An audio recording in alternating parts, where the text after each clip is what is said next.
Garde! Attention pour les couleurs! Prêt mon capitaine! Envoyez!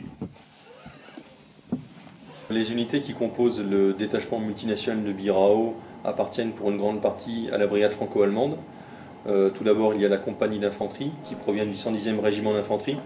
Dans le cadre de la mission EUFOR Tchad RCA, les missions qui sont attribuées à ma compagnie sont la protection de la force, puisque nous avons un aérodrome à défendre, et un contrôle de zone sur une très grande région, qui est la Vakaga, le nord de la République centrafricaine.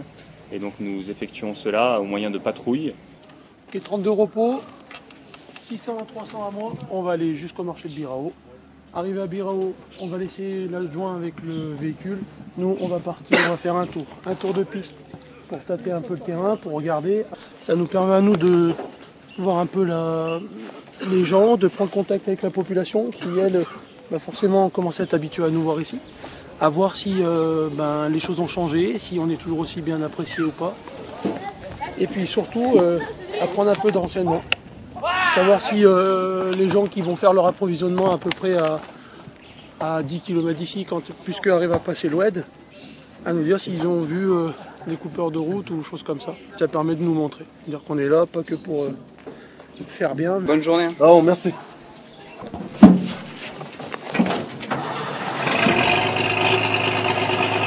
Rouge base ici, rouge 30 opérateur pour qu'on soit le radio parler.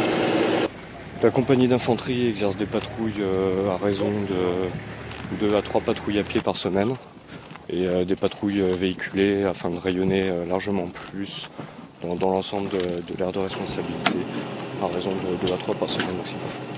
Le but de ce genre de patrouille, en fait, c'est de montrer la présence des troupes de l'EUFOR dans l'ensemble de notre aire de responsabilité. Ça rassure la population, ça nous permet en même temps de prendre du renseignement de contact, du renseignement d'ambiance. C'est-à-dire on prend contact avec la population afin de connaître les passages de troupeaux, le commerce dans la région et ce genre de choses. Ce qui nous permet d'être des capteurs de la force pour savoir s'il y a plus de tension, moins de tension, des rumeurs ou pas. Il y a aussi le problème, de toute manière, c'est l'utilisation de la force minimale. Nous ne sommes pas ici pour chasser du bandit ou du rebelle. C'est vraiment de la protection de la population. La spécificité de Birao, c'est bien sûr sa rusticité. Donc tous les gens sont logés en tente. Il n'y a pas de climatisation. Il n'y a pas de point de cuisson unique. Donc chaque élément vivra quasiment en autarcie. Ce côté rustique, ce côté des valeurs un peu du soldat que l'on retrouve ici. Donc ils sont d'un côté très agréables, puisqu'on a vraiment l'impression de communier un peu avec la nature ici.